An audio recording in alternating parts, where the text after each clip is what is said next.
Hi.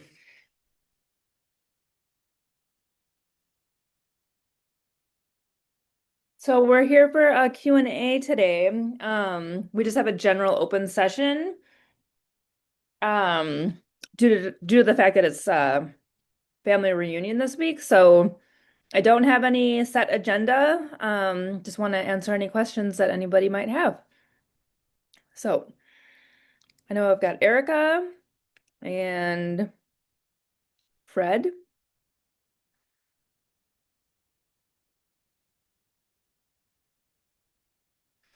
Do either of you guys have questions?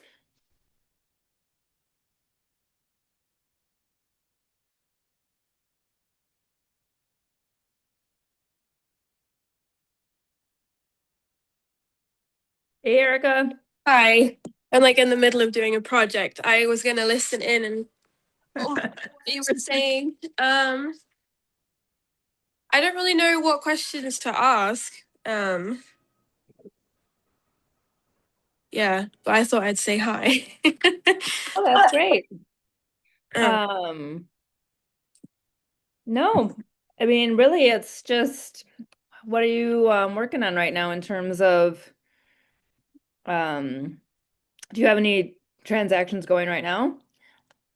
no, the one transaction I had going on fell through. We couldn't get the it was an out-of-state buyer. They couldn't get their property in Tennessee sold. Okay. Um, so the one up here fell through. Um, Okay. I did have I wrote an offer on like a week ago after an open house, but it didn't get Did not get accepted. accepted. It was a very competitive price, and they like I think it was no, unfortunately. Um, but I did have Andrew help me from compliance. Okay. So yeah, he helped me through the transaction, the writing the offer because it was my first one with KW. Oh, okay. Um, like proper one that actually got submitted.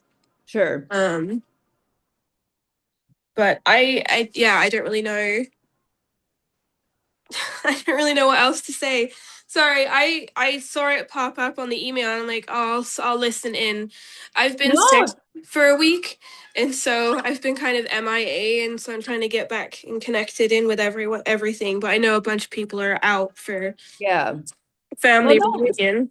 Yeah, don't apologize. I mean, if you don't have questions, I mean, you can absolutely feel free to hop off. I can ask Anitra. We're just doing a general Q&A right now. Do you have any general questions?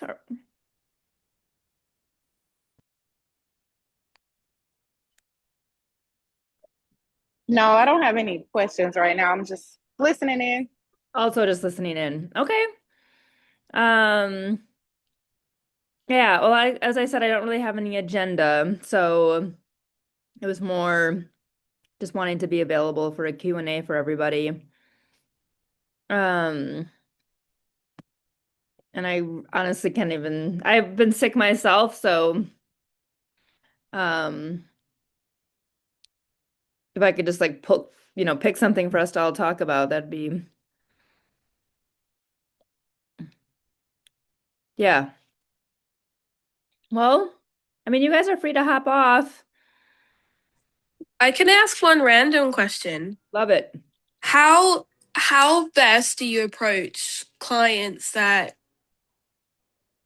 keep sending you houses that are more expensive than they can afford, and trying to explain to them like, hey, I know this is what you want, but how do you what's best language to use to say, I know this is what you want, but in reality this is what you can afford without being like I know. you're broke.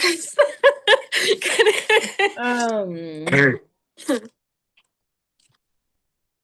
how would I mean, I feel like I heard a good response to this the other day that I'm having a hard time recalling. Is it above their pre-approval letter amount too? Yeah, I did have a conversation with them the other day. And they're willing to there is a level of they're willing to look at less than what they've been sending me.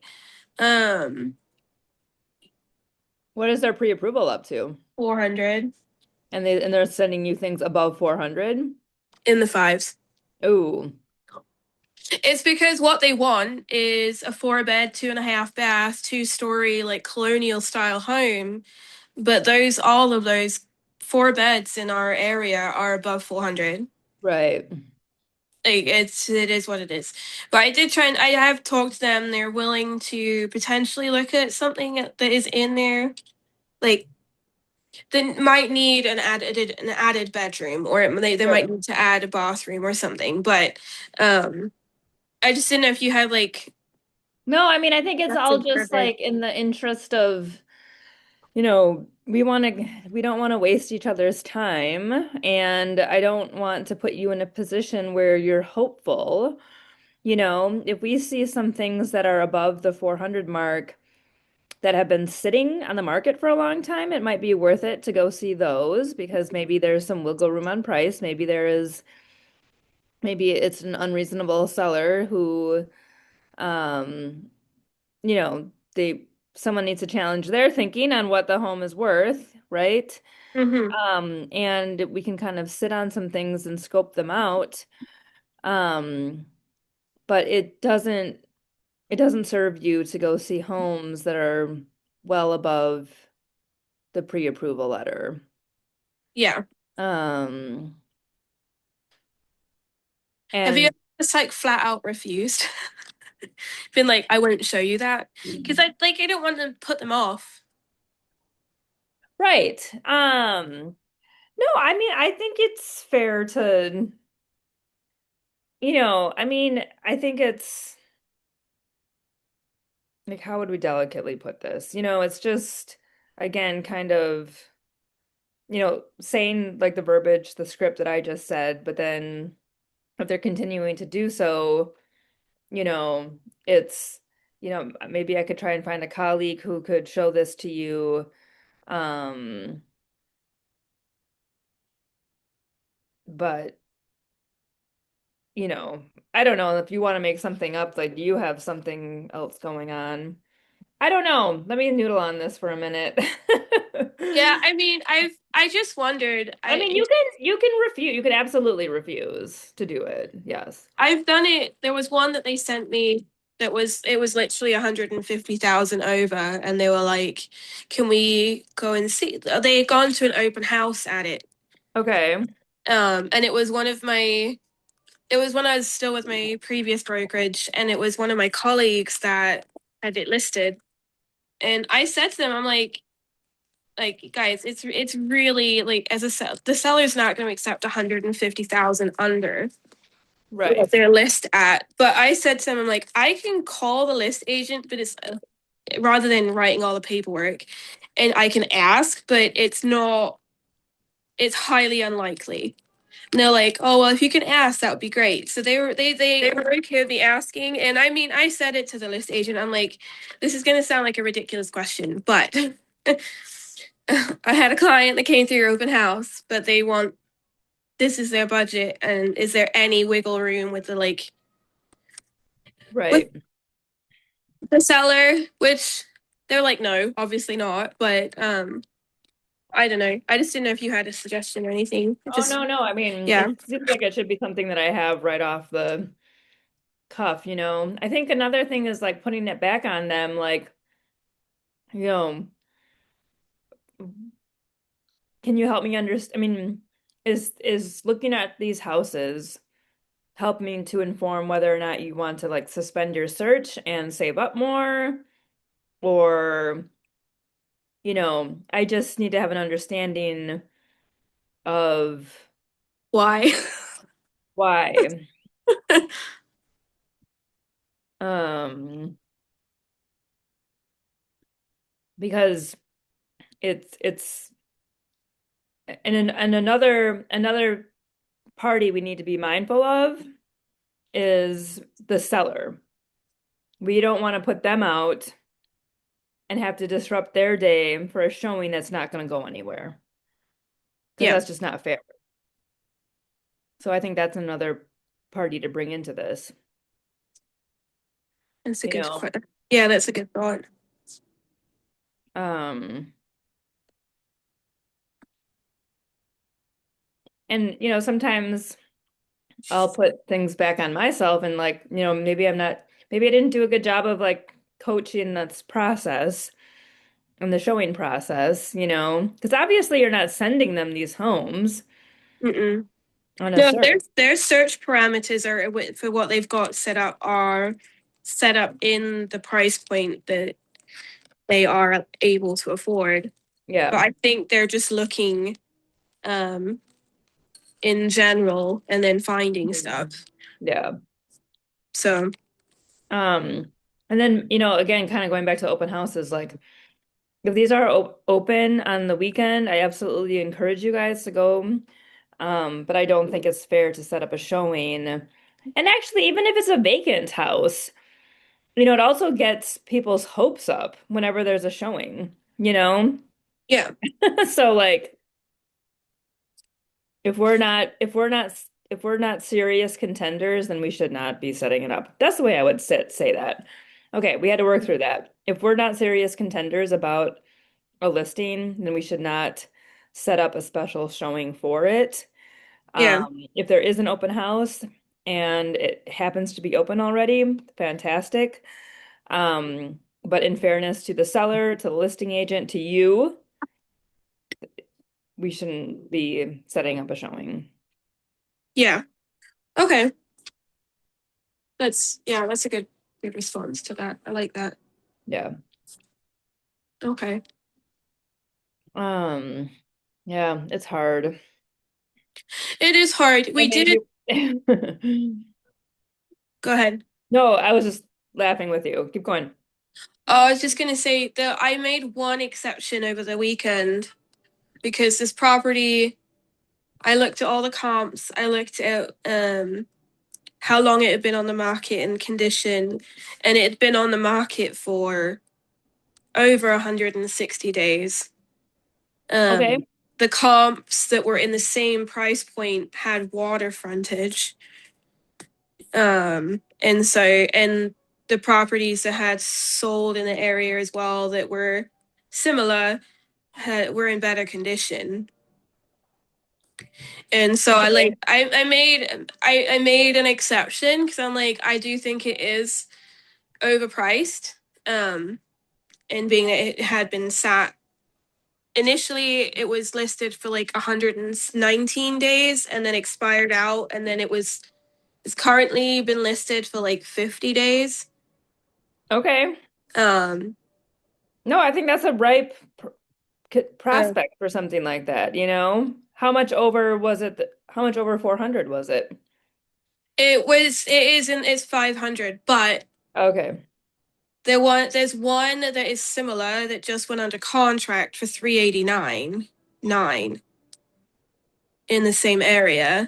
Um, and so yeah, I made the I was like there's potential, but I don't know. Yeah, I just know that I wouldn't normally do that.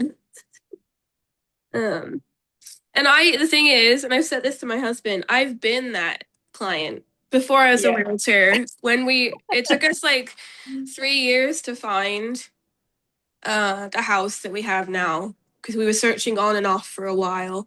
Hmm. And I've been on the other side. I've been like so hopeful. I'm like, well, it needs work. Yeah. I've been that client that's annoying. And so I'm like, I get it. But um I think I understand it more now being an agent, how frustrating it can be. I feel Yeah. bad for the agent that we were using at the time. Probably Yeah. probably why she ghosted us. Oh, she did? Okay. I don't even know if she's an agent anymore, actually. But Well, she's okay, well let's think about it that way because like you don't want to get fatigued.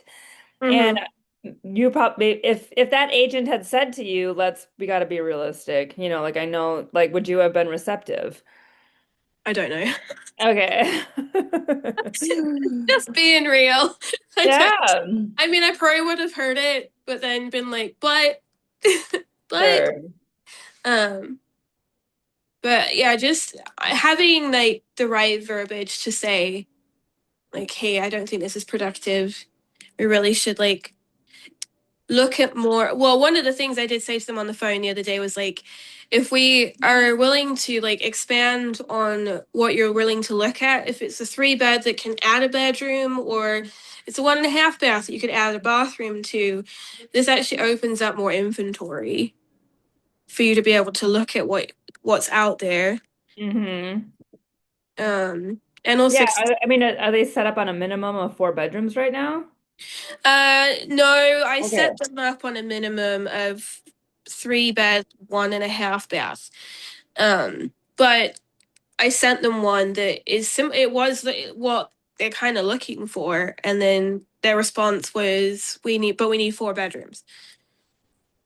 So, and that one's now under contract. So I'm working on them. They've been really challenging. I've been working with them for like 18 months, and they're really sporadic in how they look. So it's like it's been interesting, but at the same time, I'm like, I'm not super phased because they're not like, we need a house right now kind of thing. Sure. Yeah. So, um, yeah. Uh, Still, it's still frustrating. I think okay, that one under contract. Do you think that there could have been potential for a fourth bedroom somewhere?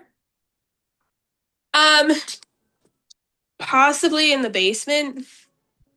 Um, I'm trying to think. I can't remember the address for it now, but it was a similar style, like the 2 story. Okay.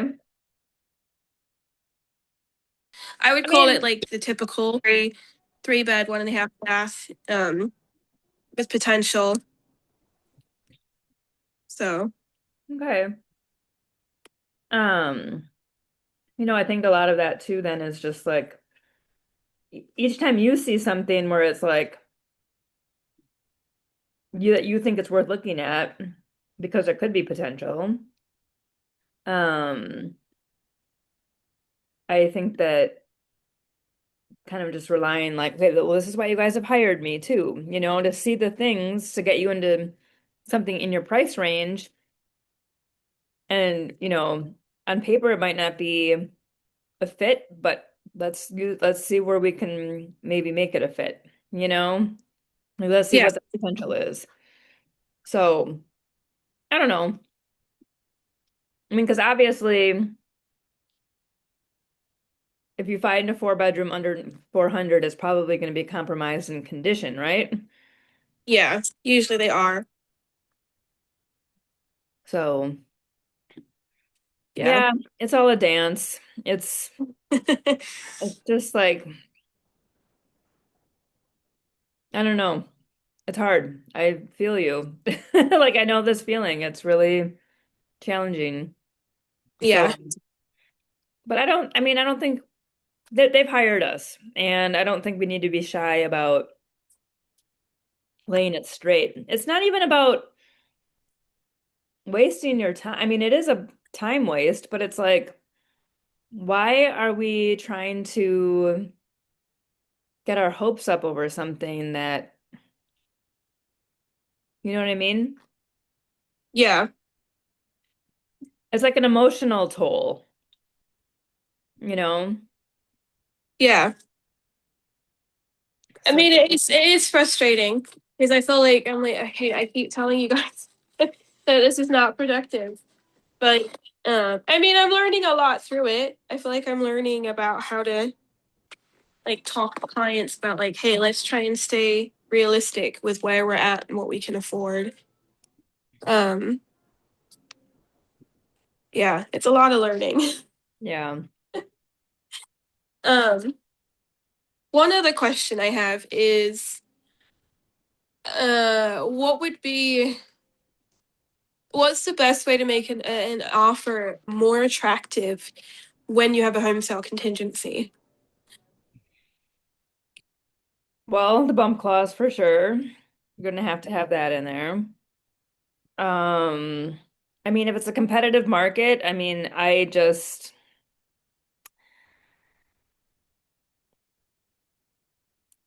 if there's another offer without a home close contingency, we will not you will never prevail. So, um, I think it's really just having that bump clause in there for sure. Maybe more earnest money, you know? Okay. I mean, I always think earnest money is a good way to make an offer stronger without putting more. I mean, that's going towards a down payment regardless. So it's not like you're paying extra. You're just really Yeah. showing them that you're serious, you know? So, Yeah. I think strong earnest money would be one thing. Um, I mean, it's a hard question to answer because it's not much. Yeah, no, I know when you got home sale contingency, I mean it does make it weaker, for sure. I mean the offer that I wrote a week and a half ago, I did explain to the uh client, I was like, what do you have? Well, for start, they weren't even pre-approved yet. We got them pre-approved and offer in like 4 hours. I was pretty I was pretty proud of myself. It's like it got Yeah. like 3 hours. Um but I did say that to them up front. I was like, if I that's not gonna look good because the property already had when we did the open house, they already had 4 offers in hand they were gonna be reviewing that evening. And so I did say that to them. I was like, this already a lot of offers. Having a home sale contingency does weaken the offer. It doesn't make it the greatest. It doesn't. It's not the best. I think that might be putting it too lightly, to be honest. It's like almost a guaranteed it would not be accepted. So, Okay. yeah. I'm too soft. I need to maybe No, I mean, I try to be I'm more of a gentle person. I need to be a little bit more aggressive, not in the like violent way, but I think I'm working on trying to be more. I'm with you. I like to soften things because we don't, but you're also, again, I mean, you're guiding them on the market. And if you're going to write a home close contingency, then we have to find properties that have been on the market for a minute, Yeah, you know? yeah. So, Okay. um, whenever I meet with a new buyer who has to sell their house first, I am very much, we got to do what we can to figure out how we can do this without writing a home close contingency first. So, another thing that might help as we're talking through this is if they're willing to put their house on the market and then you can write an offer and confidently say there is an accepted offer already on this person's home, set to close X, you know. So I know that's kind of risky because Oh, the we've done it. okay. I'm more the risk taker in my marriage. My husband's more cautious, so we have definitely. I mean, the house we're in currently, I called the list agent when we knew that we really liked it. We wanted to put in an offer, and I was like, "Hey, we um with I explained the whole home close that we needed. Oh, sorry, my brain.